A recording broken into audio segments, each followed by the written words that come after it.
Hello and welcome to the DMV Roundtable podcast. I am your host, Jose Barreto, and with me today is John Walowac. How are you, John? I'm doing good. And yourself? Good. Thank you for coming today. Yeah, thanks for having me. No, I appreciate you making the time and coming over and talking with us. So tell me a little bit, tell my audience and everybody else a little bit about yourself. Who are you? Yeah, so John Walowac. I'm a loan officer with the Ye team at Vela Mortgage. Been doing it about 7-8 years and love helping people get into homes. And so now loans for 7-8 years or with the team 7-8 years? Loans for 7-8 years. Okay, been with the team for about 3 years and it's been nothing but enjoyable. Okay. All right. So tell me a little bit about you personally. Where are you from? So I'm local, born and bred Fairfax County, and grew up in Falls Church, and slowly moving west. I made it as far as Chantilly, so I've traveled a great distance. Okay. Where'd you go to high school? Went to high school. It used to be called Jeb Stuart High School. Jeb Stuart. And I think they changed the name since. Yeah, I played basketball there. So. Okay. Nice. Yeah. Married, 4 kids. Just local boy, done good. So. Okay. All right. Okay. And so now you've been in the mortgage industry for about 8 years. Yeah. What were you doing before that? I've done quite a few things, but the main thing that kind of led me to this is I owned and operated a retail business in Arlington for about 22 years. Okay.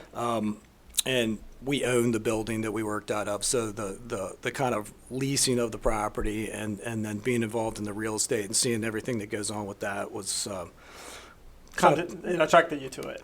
Yeah, absolutely. Okay. Yeah. I almost decided to do what you did. I was going to ask. Why mortgages and why not real estate? I liked the numbers a little bit better. I liked the idea of helping people with their finances, and people think so much of what we do is just giving someone a rate and giving them a loan, but really, we manage people's debts. Over the last 4 or 5 years, we've been able to save people tons of money. Reducing their debts and saving the money and therefore, making them more wealthy. And I think that's the thing that really appealed to me the most is just helping families. Yeah, so. Very good. I like that. Okay. So tell me a little bit about obviously the company / team, but, go more in depth about your team rather than the company. Right. So I work on a team. It's led by a gentleman named Chong Yi. Hence the team is called the Ye team. We have met him, loved him. A very nice guy. Yeah. He's quite a unique individual. He is our branch manager. Our production manager is Aaron Finke. Again, just a wealth of knowledge in that group of people. 2 to 3 other loan officers on the team. We have production partners that help us out, in-house processors to help us with our clients. But it's just been the whole team during the last 6 to 12 months. It's been a very trying time, and we've managed to stay together. And I think that's it speaks a lot to the leadership of our group and kind of what he wants to do with people. In the banking industry right now, people are getting laid off left and right just because, the level of volume and stuff to keep staff people, and we haven't had the need to let. Well, obviously the volume was super high during the low interest rate era, right? And correct. So now that rates have gone up, the volume is a lot less. Everybody who wanted to refinance probably refinanced at that time, right? Sure. I'm assuming most people. Yeah, most people. I mean, there's always a few people that need to for whatever reason, but just like buying and selling, same thing. Sure. But so that's what you mean by the number of people in the industry has shrunk. Correct. And to be honest, it probably needed to happen to a degree, but. Yeah, it is what it is. Well, the real estate industry as a whole goes through those ups and downs, right? So when the market is great and the volume is super high, you tend to have a lot of people migrate to the business, right? And then when the opposite happens, you have a lot of people that exit, right? Yeah, I think we talked about this the last time we were together. Yeah, exactly. Because in real estate, it moves pretty rapidly, right? Yep. So, okay. So, tell me about. So, speaking of the market and the way things are right now, tell me a little bit about how the market's doing right now. It's kind of interesting. We've seen kind of a back to a little bit of the craziness that we saw last summer. Very competitive market. The inventory is very low historically, but there still is a ton of demand for people buying homes. So what we're seeing properties come on the market. They usually have offers, most of them, not all of them, but a lot of them have offers within just a few days, and it's multiple offers, 10, 11, 12 offers sometimes, over asking price. Not all the properties. No, but well, I mean, I'm sure we're seeing that because due to the fact that the volume, there's not a lot on the market right now, right? So, the inventory issue is causing that problem, right? It's causing the prices.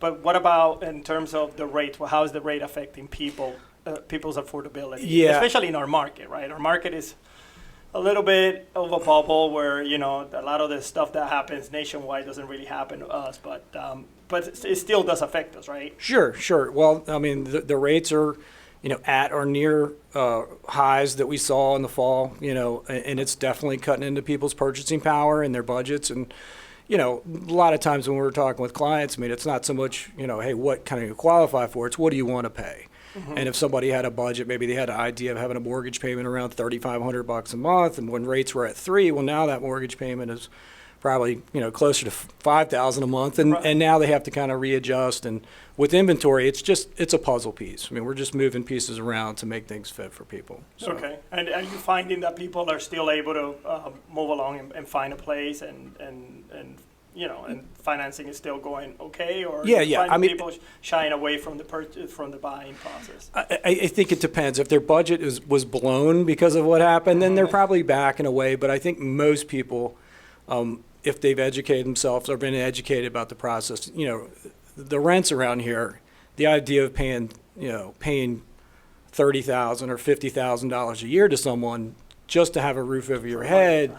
I get it. Everybody has to have a roof over their head, but the idea of maybe not paying yourself, when you're doing that and benefiting from the equity when people, own their own homes. I mean, even if the forecast is, for lower than it was. I mean, the last 2 years were crazy. We were looking at, 12, 15%, Right. Of property appreciation every year. That's unsustainable. Yeah, unsustainable. But, we're probably going to get back to something that's normal, which is 4 or 5% property appreciation. If you're talking about a, $500,000, $700,000 house, I mean, that's a pretty decent return. Sure. And so what do you tell people when they tell you, well, now that the rates are so high, I'm probably going to shy away from buying? I mean, obviously, the alternative is to go rent, right, at these incredible high rates. So, I mean, they're pretty much caught in between, right? Yeah, I think that the underlying thing here is, at least I don't see the inventory situation really changing a ton. I don't see all of a sudden us being stocked up with, a ton of homes that are available Right. and prices coming down. So the big term that's going around like right now, at least in my industry, in the banking industry, is that we call it marry the house, date the rate. Date the rate. Yeah, date the rate. Marry the house, find the house you want, do what you got to do to get it, because what we do see is rates coming down. Right. I mean, we see rates, and I've seen all kinds of different forecasts, whether it's Freddie Mac or National Association of Realtors forecasting rates that in the 5s or maybe even in the 4s by the end of this year. As far as predictions are concerned. As We're talking predictions, about yeah, and nobody knows, right? Nobody knows to a course, degree, yeah. but. So, the idea is, get the house you want. Marry the house. You marry the house, and then, when rates come down, we can save you money on a refinance. Don't refinance, bring it down at that time. Correct. And don't wait, because I guess the thought process there is if the house continues to increase in price, and you're waiting for that rate to come down in order to buy, you're losing on equity, right? Correct. You're not only losing on equity, but let's say it's an extended thing where you rent for 5 years and you're paying $4,000 a month in rent, $50,000 a year. Well, 4 years, that's almost $200,000. Right. I mean, that's a lot of money. That's a lot of money. Yeah, that's a lot of money. Yeah. So let's talk specifically right now. Where are the rates right now? Most of the conventional stuff's probably 7% or thereabouts, pretty close, and government stuff's probably mid 6s to low 6s for most programs. And it's kind of a there's always ways to get those rates down, whether it's paying points or stuff like that. And some banks, advertise their rates with points, and some are, they don't, because it might not be in the client's best interest. So let's talk about those two things, right? Let's really quickly, so that some people watching, they may not know anything about this process. They may be first-time home buyers, and this stuff about buying down points and buy downs and things of that nature. They don't know what it's about. So elaborate a little bit about what you could do in order to bring the rates down. Yeah, I mean, how does that work in theory? Yeah, so in theory, so let's just use a flat $500,000 house or $500,000 loan amount. Well, 1 point is 1% of that. So it's basically $5,000. $5,000. Yeah, right? and you can buy down a rate. Let's say the rate was 6.875. Right. 1 point, maybe it'll get you 0.5% in interest. It really depends. So it's not one-to-one, right? It's not a one-to-one type thing. So but basically, you don't pay $5,000 or 1% of the loan to buy down the rate 1%. It's more like a half. Correct, and it can vary. Sometimes it might be a quarter. Sometimes it's going to be closer to a half. It just really depends on the circumstances and what banks are asking for that rate. I mean, it's really what I do is I sell people money, and it depends on what that money's being sold for at that rate, that coupon. So, right. Okay. Does that make sense? Yeah, that does make sense. Yeah, and Okay. so that's buying down the rate, but there's also a buy down. Correct. So Correct. talk about a buy down. Sure. So there's all kinds of. There's a 3-2-1 buy down. There's a 2-1. Just one out of explanation. Just let's use it as an example, like a 3-1 buy down. Yeah. Well, 2-1 buy down. 2-1 buy down. 2-1 buy Even down is simpler. really simple. Correct. So basically, 2-1 buy down is normally like it's a credit, something a seller would do in order to make their house more attractive for whatever reason. Maybe they're having an issue getting rid of it.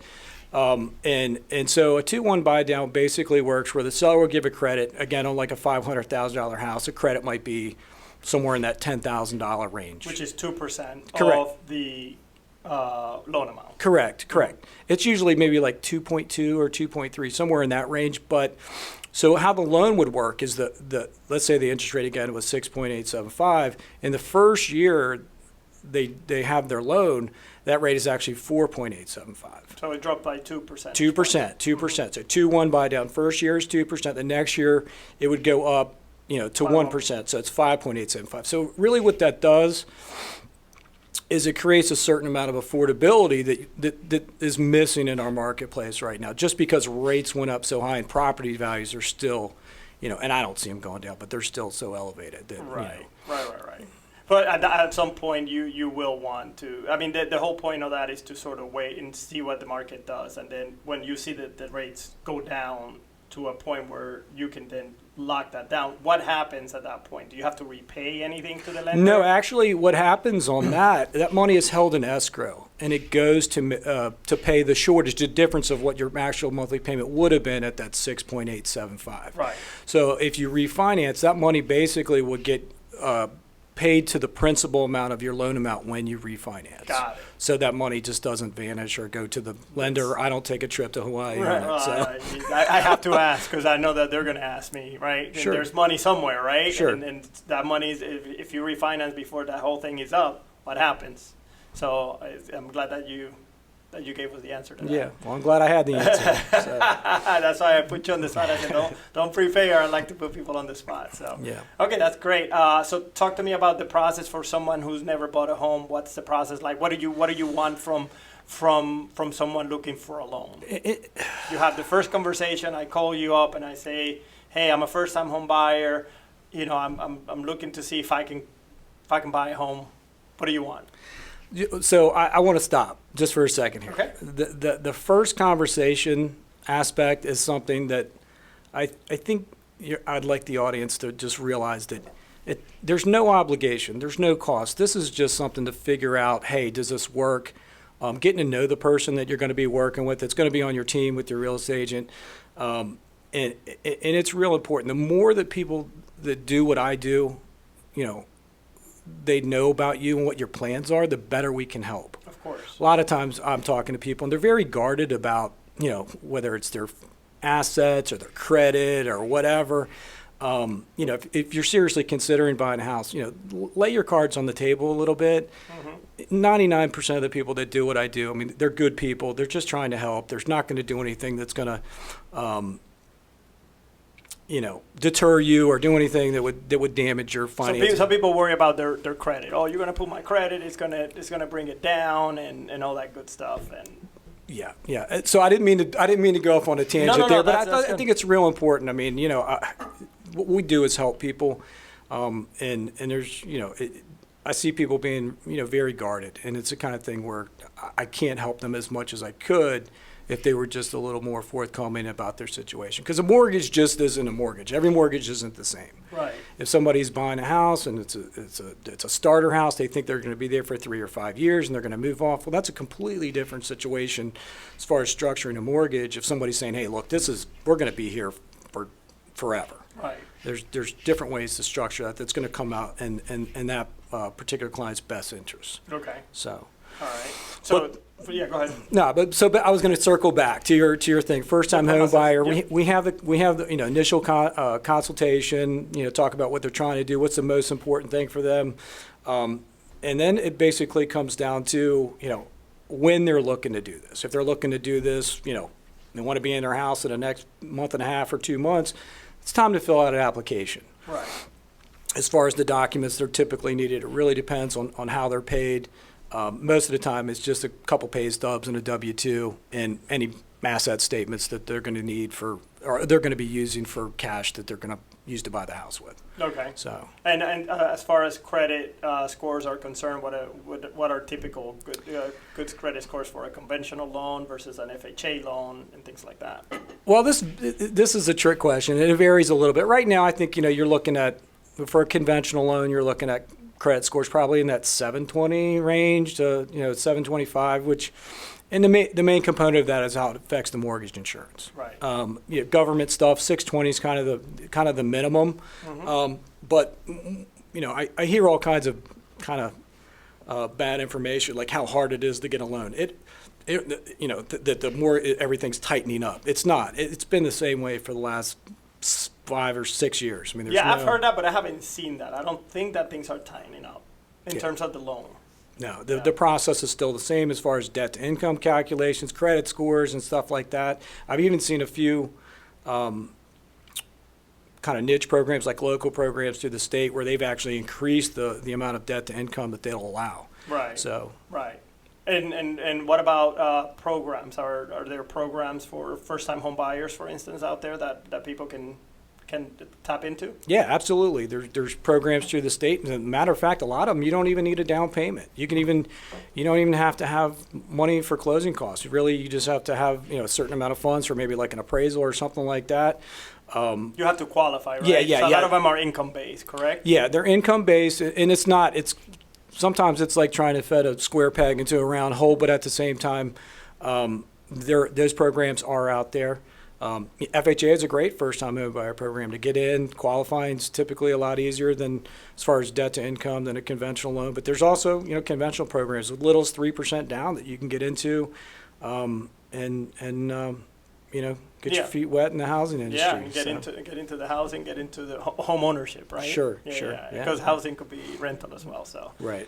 Okay. All right. Well, so that's great information. How do people get in touch with you? Yeah. Tell me. The best way to just pick up I know it's kind of old-fashioned. Obviously through me first. Sure. Yeah, I would that would be great. But really, it's kind of the old-fashioned way. Just pick up the phone, give me a call, or you can email me. You can find all my information at theeteam.com, along with my other cohorts. So what I'll do is at the bottom of the video, I'm going to put all of your information, your phone number, your email, and then your website, so that people can go search for you. Awesome. Right. Well, yeah, I look forward to that. Look forward to working with you as well. Yeah, so, thank you. Thank you, John, for stopping by today and being a guest on my show. I appreciate you providing some information. If anybody has any questions, I'll be sure to forward them to John and put you guys in contact with him. But yeah, thank you. I appreciate you coming. Yeah, you coming by. Yeah, man. Thanks for having me. I appreciate it. Enjoyed it. All right. Thank you for showing up. We'll see you on the next one. Yep.